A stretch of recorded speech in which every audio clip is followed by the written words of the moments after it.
File चला, एप्स्टेन file, उसके अंदर बच्चियों को पालता था, वो लड़कियों को, यानी 1 साल 2 साल की बच्चियां लेता, ह्यूमन ट्रैफिकिंग के जरिए से प्राप्त कर उसको पालता। जब वो 10 साल की होती या 5 साल की होती और उसको बड़े बड़े अय्याश नेता डालाए। ये मांसखोर हरामखोर थे सबके सब। वो आइलैंड पे बुलाता, वो नालायक बदतमीज आदमी, पूरा आइलैंड, पूरा एक मोहल्ला खरीद कर रखा हुआ था समंदरों के बीच में। वहां पर बुलाता सबको, सब नंगे हैं इस हमाम में, सब। हमारे मुल्क हिंदुस्तान के भी प्राइम मिनिस्टर, कई बड़े नेताओं का नाम आ रहा। जो सुपर पावर ताकत अपने आप को कहता है, वो तो पूरा मास्टरमाइंड ही है उसका। छोटी छोटी बच्ची का, मासूम बच्ची जिनकी उम्र 8 साल 9 साल 10 साल है, उसको अपनी अय्याशी का जरिया बनाते। इसीलिए अल्लाह ने कहा कुरान में, अल्लाह ने औरत के मकाम को बयान फरमाया है। और कुरान में ही नहीं बल्कि वेदों में मैंने 2 जो मंत्र पढ़े वो औरत ही के सम्मान में। यत्र नारयस्तु पूजन्ते रमन्ते तत्र देवता तत्र तास्तु न पूजन्ते न रमन्ते न तत्र देवता। यत्र नारयस्तु, जहां पर औरत रहती है उसका सम्मान करो। तत्र तास्तु न पूजन्ते न रमन्ते न तत्र देवता। और अगर कोई औरत का सम्मान करता है तो ईश्वर की कृपा होती। और जहां औरत का सम्मान नहीं, सिर्फ भेड़िए ही भेड़िए शराब पीकर नोचते हैं और उसका मर्डर कर देते।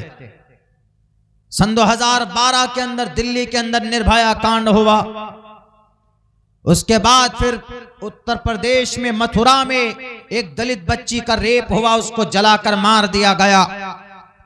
उसके बाद फिर वो उन्नाव का वो कुलदीप सिंह सेंगर, वो बेटी की रेप करता है और फिर उसके बाप को, उसके चचा को खत्म करने की कोशिश करता है। अफसोस, ऐसे लोगों को बेल और जमानत की बात की जाती है। जितने भी रेपिस्ट हैं उनको सामने रखकर फांसी के फंदे पर लटकाना चाहिए, इसलिए कि बेटी का रेपिस्ट है।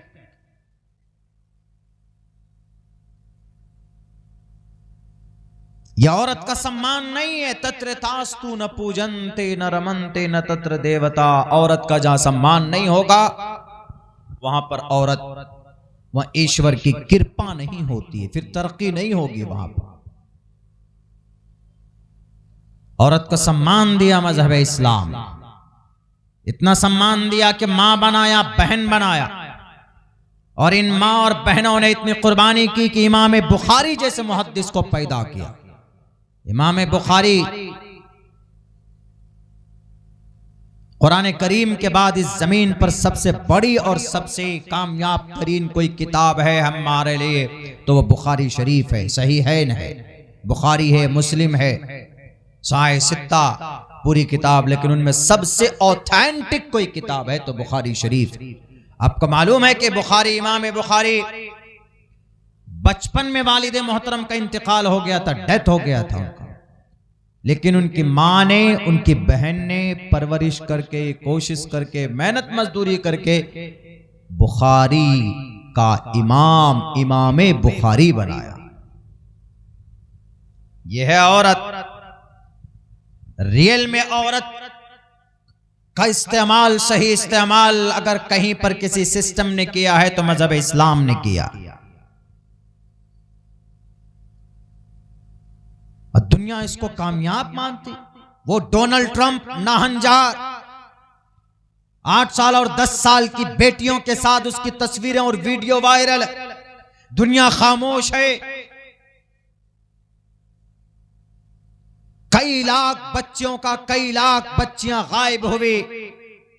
उस आइलैंड के अंदर उसको धंसा दिया गया, उसकी हड्डी सिर्फ बाकी है। कहां गए ये अक़वाम मुत्तहिदा वाले? इनके मुंह में दही क्यों जमा हुआ है? ये क्यों नहीं केस फाइल करते इन बड़े बड़े नेताओं पर? इनमें से कई अरब कंट्री के भी नेता शामिल हैं और भारत के भी शामिल हैं। पूरी दुनिया के बड़े बड़े उद्योगपति लोग वहां पर गए अपनी प्यास बुझाने के लिए। क्या औरत सिर्फ रह गई अय्याशी के लिए? किसी बेटी की इज्जत लूटी जाती है तो पूरे पुलिस यंत्र तंत्र लग जाता। पटना वाले मामले में बेटी का रेप होता है और उसका वो मर जाती है, गोया एक तरह से मर्डर है।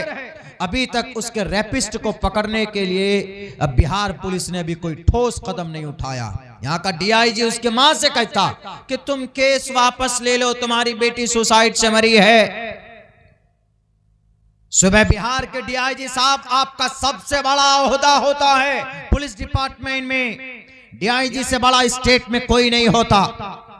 आप अगर ढंग से जमीनी सतह पर तहकीक करते तो पिछले 1 महीने के अंदर दूध का दूध, पानी का पानी हो जाता। अरे औरत बेटी थी, वो बेटी डॉक्टर बाद में बनती, पहले बेटी थी वो। बेटी कितनी प्यारी चीज होती, उसको मां से मुखातब किया। डीआईजी साहब, आपके ग्रंथ में है अधे पश्यस्तिमो परि संतराम पादकौ हरमाते कौशल्पकौ, माते कौशल्पको। कितना प्यारा लफ्ज औरत के लिए इस्तेमाल किया हुआ इतने, माते। इसी से वंदे मातरम है, मातरम, माते। हिंदू धर्म में जब किसी को ज्यादा सम्मान देना हो तो उसको माते बोलते, माते। ए माते तू कैसी है? माते मां, और मां से बड़ा कोई रोल नहीं है हिंदू धर्म में, माते। इसीलिए इस जमीन को मां से ताबिर किया, वंदे मातरम। ए भारत माता, हम तेरी पूजा करते हैं। तो अधे पश्यस्तिमो परि संतराम पादकौ हर माते कौशल्पकौ।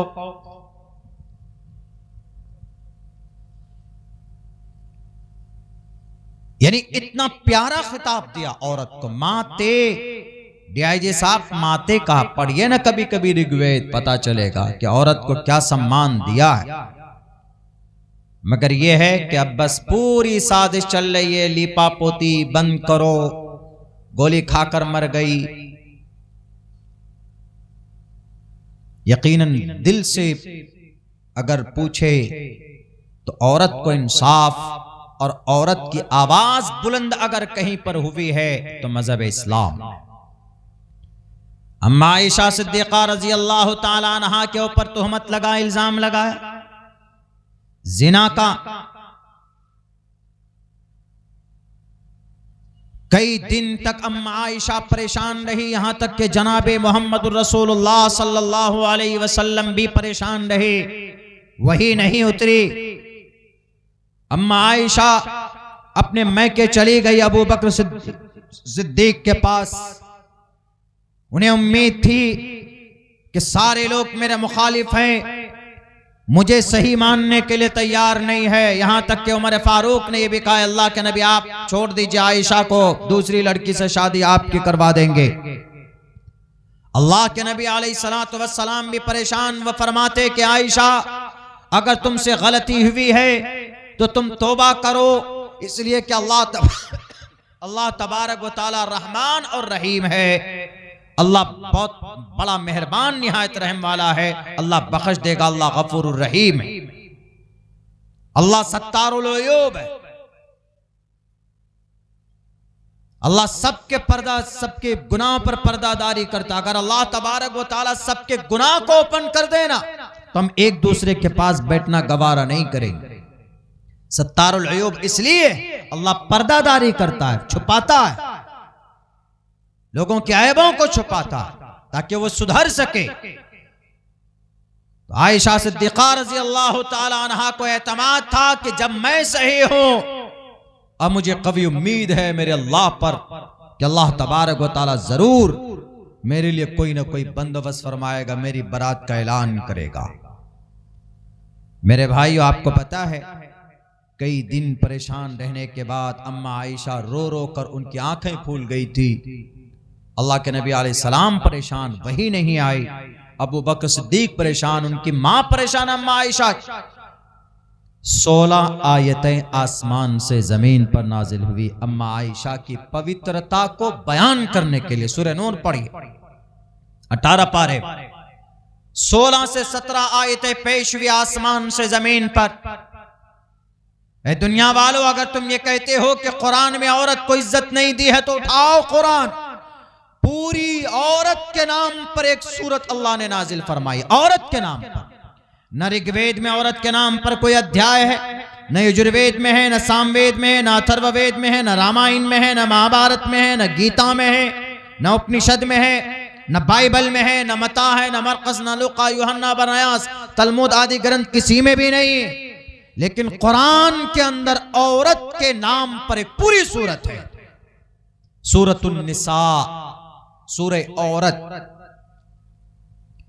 पूरी 16 से 17 आयतें नाजिल फरमाई अम्मा आयशा सिद्दीक़ा रज़ी अल्लाह ताला अन्हा के ऊपर जो तुहमत लगी थी उनकी क्लियरिफाई के लिए। अम्मा आयशा फौरन अल्लाह तबारक व तआला के दरबार में सजदा रेज होती, अल्लाह का शुक्रिया अदा करती है। यह है औरत का सम्मान, यह है औरत का सम्मान। सिर्फ माते दुर्गा माते की पूजा करने से, काली की पूजा करने से उनका सम्मान नहीं बढ़ेगा। अरे तुम्हारे घर में अगर पड़ोस में कोई बेटी है, अब पटना की बेटी पूरे बिहार की बेटी और पूरे भारत की बेटी थी, छपरा के अंदर उस लड़की का भी रेप हुआ, वो भी यहां की बेटी थी। क्या वो काली के चरित्र से ज्यादा बड़ी चरित्र उनकी नहीं थी? सीता होना जरूरी है तभी इज्जत करोगे, मरियम होना जरूरी है तभी इज्जत करोगे। औरत है तो औरत का सम्मान किया जाएगा। मजहब इस्लाम हमेशा यही दर्श देता हुआ आया है। आप उसको मार नहीं सकते, आप उसको अजियत और तकलीफ नहीं पहुंचा सकते। मेरे भाइयों, बड़ा अफसोस हुआ, ये सारी चीजें जो नजरों के सामने से अभी चंद दिनों के अंदर गुजरी है, तो मन तो यही करता है कि कहां चले जाए इस दुनिया को छोड़कर। यानी जो रेपिस्ट मुजरिम होते उन्हें बचाने की पूरी साजिशें चल रही होती, पूरी साजिशें। यहीं पर जानी को पकड़ा जाता, रेपिस्ट को, और उसको फौरन सजाए मौत दी जाती, या कम से कम उम्र कैद की सजा तो मिलनी चाहिए थी, लेकिन कुछ नहीं जाना, कुछ भी नहीं। डीआईजी साहब लग गए। डीआईजी साहब बुलाकर मां को क्या कहता है कि तुम्हारी बेटी तो सुसाइड की थी, खुद से मरी है, खुद से मरी है। तो गले में निशान कैसा, मर्द के स्पर्म कैसे मिले?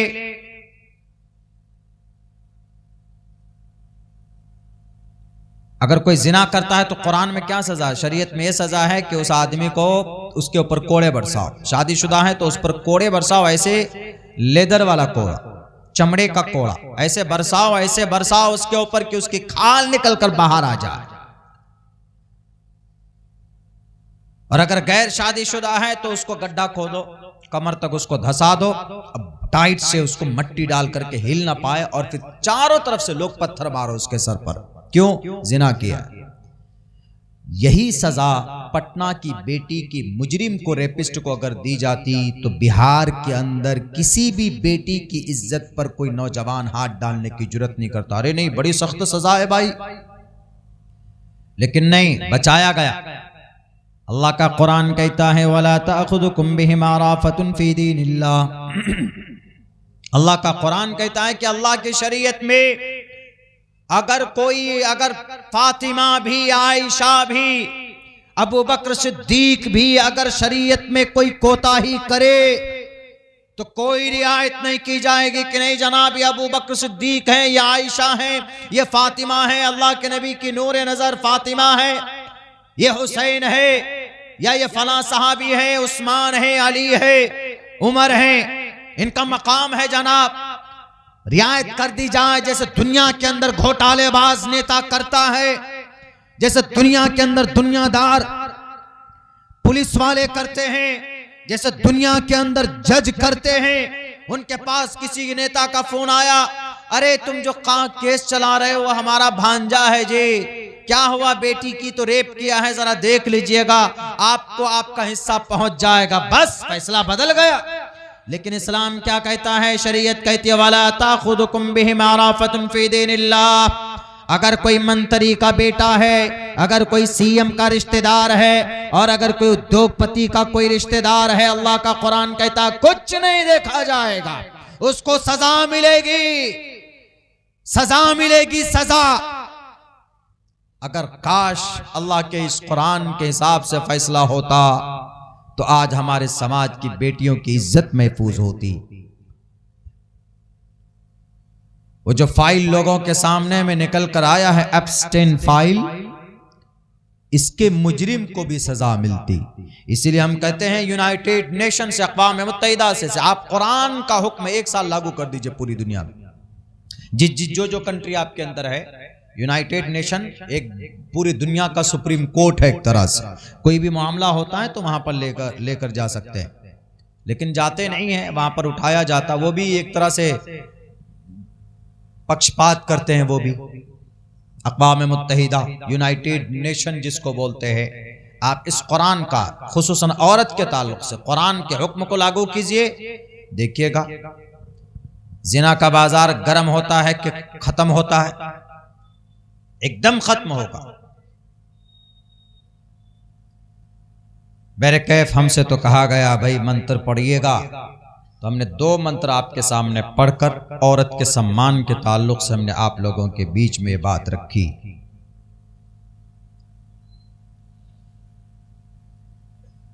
अवेयरनेस बहुत जरूरी है, तालीम बहुत जरूरी है इन सब चीजों के लिए। हमारी जो नई नस्ल है ना, हमारे जो नौजवान हजरात हैं, जिनमें हम भी शामिल हैं, हमारे जो नौजवान लोग हैं पता नहीं किधर जा रहे हैं जिसका कोई अंदाजा नहीं। अजीब अजीब तरह के नाटक करते हैं, हरकतें करते हैं।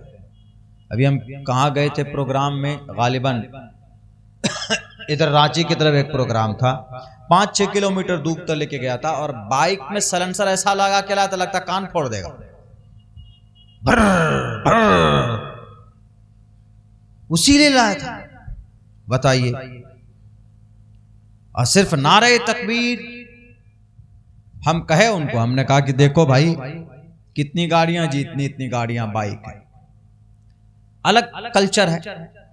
उड़ीसा के तरफ जाइए तो वहां पर भी लेकर जाएंगे सम्मान के साथ। आप आसाम में जाएं तो वहां पर भी 4-5 गाड़ी से आते हैं लेने के लिए। मैं तो आज अपनी गाड़ी से आया हूं यहाँ पे, और अभी मैं त्रिपुरा गया था तो 20 कार से वो लोग मुझे 10 किलोमीटर दूर से रिसीव किए। 20 कार, 200 बाइक, और 20 कार कैसी, एक तरह के वैगनार, एक कलर के।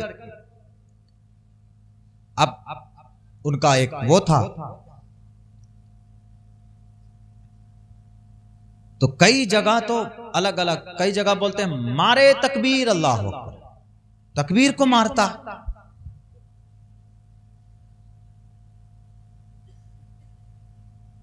तो वहां पर इतनी भीड़ थी, घुमा के लेके जाएंगे, ऐसे सीधे गली में नहीं जाएंगे कि जब ये रास्ता गांव में जाकर नहीं, ऐसे घुमा के एकदम पूरे एकदम होई होई करते हुए एकदम, लो भाई कौन लेके आए।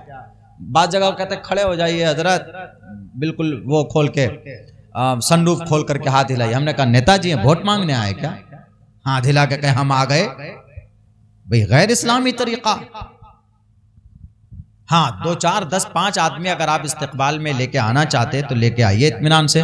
वहीं पर एकदम खूब चीखेंगे, 2 हाथ फैला के नारे तकबीर अल्लाहु अकबर, नारे तकबीर अल्लाहु अकबर। हमने कहा कि ये कितने लड़के हैं, कितनी गाड़ियां हैं? 4-5 गाड़ी है, देखो एकदम वीडियो बना रहा है खूब गाड़ी में एकदम ऊपर चढ़कर। हमने कहा जब जाने का वक्त आएगा एक भी नजर नहीं आएगा इसमें।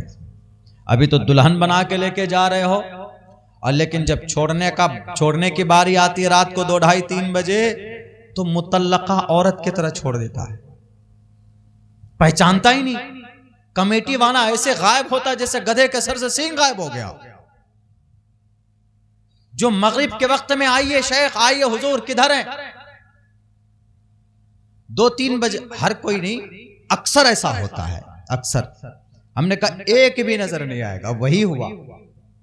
हम लोगों को पहुंचना था किसी स्टेशन पे, अब गाड़ी भैया, वो उसको फोन कर रहा, बोला हमारी गाड़ी कमजोर है। एक आदमी यही बोल रहा, मेरी गाड़ी कमजोर है। हमने कहा गाड़ी कमजोर है, और जब लेके आए थे वहां से 100 किलोमीटर दूर चले गए थे तो उस वक्त गाड़ी में पावर थी। एक आदमी फोन करना, नहीं सो गए हैं जरा। हमने कहा अरे चाबी वाबी लेके आओ, हम खुद ही लेके चले जाएंगे जी, चले जाएंगे, हम वहां तक पहुंच जाएंगे। तो ये नई नस्ल के अंदर में ये बस नारे तकबीर, जहां जो ज्यादा, जहां शोर शराबा हो उसमें ज्यादा बढ़ चढ़ कर हिस्सा लेते हैं। जिंदगी को बैलेंसिंग बनाओ, जिंदगी को कीमती बनाइए, काम ऐसा कीजिए जो एक्सेप्टेबल हो, कौम और समाज और 10 लोगों की नजर में ऐसा हो कि हाँ भाई ये लड़का काम कर रहा है, समाज के अंदर अच्छा है, आपको हिम्मत दे, हौसला दे। और ये सारी चीजें अवेयरनेस, जब हम एजुकेशन तालीमी एतबार से अवेयरनेस फैलाएंगे तो इंशाअल्लाह ये सारी चीजें आएंगी। कहाँ गए, आ नहीं रहे क्या? कौन है? सुना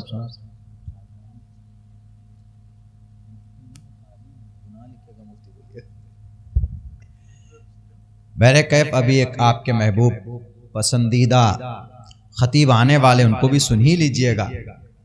अब फजर की नमाज पढ़ के ही सोना है इंशाअल्लाह। पढ़ के सोइएगा कि नहीं? पढ़ के सोइएगा, पढ़ के सोना, पढ़ के सोना है, नमाज अदा करके सोएंगे इंशाअल्लाह ताला। क्या है भाई हमारा तो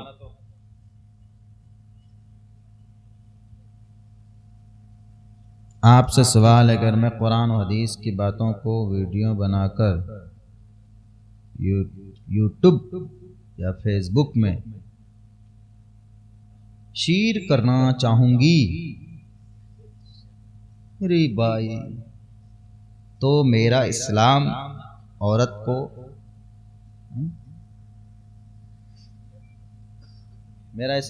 को इजाजत देती है? क्या क्या लिखा है भाई बताइए, उर्दू सही से नहीं लिखे। चलिए खैर, इनका कहने का मतलब ये होगा, आपसे कुरान और हदीस यूट्यूब फेसबुक पे शेयर करना चाहोगे तो औरत को इजाजत देती है या नहीं? आपका हाँ भाई, आप देखिए कोई भी कंटेंट ऐसा है, क्योंकि आजकल ये जो वीडियो का मामला है, इसमें हमारे उलमाए किराम कुछ कहते हैं कि नहीं है, मुनासिब नहीं है, नहीं बनना चाहिए। और कुछ लोग ये कहते हैं कि आज जो पुरफितन दौर है, चूंकि इस्लाम को बदनाम करने के लिए वीडियो का ही सहारा लिया जाता है, और फिर ये इसीलिए जहां से ये चीजें बदनाम की जा रही है उसी प्लेटफॉर्म से इसकी दिफा करना जरूरी है। वो लोग वीडियो के जरिए से, टीवी के जरिए से, मीडिया के जरिए से इस्लाम को बदनाम कर रहे हैं कि कुरान में ऐसा है, शरीयत में यह है, अल्लाह के नबी की जिंदगी में ऐसा है, वैसा है। तो इसीलिए इन्हीं जगहों से उनको जवाब देना आसान है। वो वीडियो के जरिए से जवाब देंगे, आप अपनी मस्जिद में बैठकर अगर जवाब देंगे तो मस्जिद में तो वो लोग हैं ना जो जिनको एतराज ही नहीं है इस्लाम पर। तो इसीलिए जायज है, दे सकते हैं, लेकिन सिर्फ पैसा कमाने के लिए। हमारे सीमांचल में देखिए, यहाँ जितने आप लोग नहीं बैठे हैं उतना मोबाइल है। मेरे ख्याल से कम से कम मोबाइल होगा तो 50 होगा। वाकईतन सीमांचल के नौजवान बेड़ा उठा लिया है कि इस्लाम पर कोई भी इल्जाम लगाएगा, हम लोग हैं जनाब एकदम वीडियो देने के लिए, अपलोड करने के लिए। वीडियो यकीनन अगर अपनी मजहब और अपनी शरीयत की सरबलंदी के लिए, इशाअत इस्लाम के लिए अगर नीयत साफ है, नो प्रॉब्लम, कीजिए। लेकिन अगर डॉलर कमाना है तो बिल्कुल भी मुनासिब नहीं होगा। नीयत सही रखिए, डॉलर तो आएगी, आपको पैसा तो मिलेगा ही। इन्नमल अमालु बिन्नियात, बुखारी की पहली हदीस है, deeds will be judged by the intention. आपकी नीयत कैसी है उस हिसाब से आप काम कीजिए, आपको नेकी मिलेगी। लेकिन अगर आपका मकसद पैसा कमाना ही है तो पैसा भी कमाएगा। आपकी नीयत अगर दीन की पर लगे हुए इल्जाम की दिफा करना है, इशाअत इस्लाम मकसूद है, तो आपके काम में बरकत भी हो सकता है। क्या दज्जाल 1400 साल से जिंदा है? अगर हाँ तो क्यों? क्या तौबा हर गुनाह को मिटा देता है? नीयत अहम है या अमल? अब भाई नीयत अहम है या अमल, ये तो मैंने अभी पढ़ दिया है। इन्नमल अमालु बिन्नियात, अमल का दारो मदार नीयत पर है। अगर आप नमाज पढ़ते हैं रिया के तौर पर, फवैलुल लिल मुसल्लीन अल्लज़ीना हुम अन सलातिहिम साहून, रिया के तौर पर कोई भी काम करेंगे तो वो चीज आपको फायदेमंद नहीं है। फरीज़ा अदा हो सकता है बस। क्या तौबा हर गुनाह को मिटा देता है? जी, सच्चे दिल से आप तौबा कीजिए, तौबतन नसूहा, सच्चे दिल से। तो अल्लाह तबारक व ताला का कुरान कहता है, अल्लाह फरमाता है कि भाई माफ कर दूंगा सिवाय एक बड़ा गुनाह और पाप। कौन सा वो गुनाह? शिर्क है। इस गुनाह के खात्मे के लिए भी आपके लिए जरूरी है कि आप सच्चे दिल से तौबा करें, आइंदा न करने का आज़्म करें तो जरूर होगा। और रही बात है कि क्या दज्जाल 1400 साल से जिंदा है? अगर हाँ तो क्यों? हाँ तो क्यों आएगा वो? अल्लाह के नबी अलैहिस्सलातु वस्सलाम ने इस उम्मत में सबसे डराया है किसी फितने से, तो फितने दज्जाल से डराया। दज्जाल आएगा और दज्जाल एक फितना है इस उम्मत का सबसे बड़ा, कुर्बे क़यामत में आएगा दज्जाल। और ये दज्जाल इतनी ताकत का मालिक होगा कि ये चलते हुए सूरज को रोक देगा। इतनी ताकत होगी इसके पास, जिधर जाना चाहेगा उधर जाएगा। ये आएगा आखिर जमाने में, कुर्बे क़यामत में आएगा, आखिर वक्त में आएगा। हमारे और आपके ईमान का जायजा लेगा, हमारे और आपके ईमान को परखेगा। जो सच्चा मोमिन होगा, ये आजकल के नामी मोमिन नहीं, जिनका ईमान मजबूत होगा, वो दज्जाल के जुल्म से, उकरे उसके मक्र से, उसके फरेब से और उसके तशद्दुद से, वो जो मोमिन होगा सच्चा, उसको जर्रा बराबर कोई भी नुकसान नहीं पहुंचा पाएगा। और अगर जो वैसे होंगे उनको देखकर कहेगा हाँ आप हमारे खुदा। बहुत से लोग तो ये कहेंगे कि आप अगर खुदा हैं, अगर आपके पास सुपर पावर ताकत है, तो आप ऐसा कीजिए, हमारे पूर्वज को जिंदा करके दिखाइए, हमारे अब्बा कैसे थे, हमारे दादा कैसे थे, उन सबको जिंदा करके दिखाइए। वो ये काम करेगा, वो ये काम करेगा अपनी ताकत के जरिए से, अपने चेलों के जरिए से। लेकिन यह है कि जो मोमिन होगा वो देखकर पहचान लेगा, उसके माथे पर काफारा लिखा होगा, कहेगा कि यू आर दज्जाल, यू आर काफिर, तुम काफिर है, तुम दज्जाल। और तुम्हारे बारे में अल्लाह के नबी अलैहिस्सलातु वस्सलाम के हदीस मुबारक मौजूद है। इसीलिए मैं तुझसे डरता नहीं हूँ, मैं तुम्हारे जुल्म से और तुम्हारे इन डांट से मैं डरने वाला नहीं हूं। तू काफिर है, तू दज्जाल है।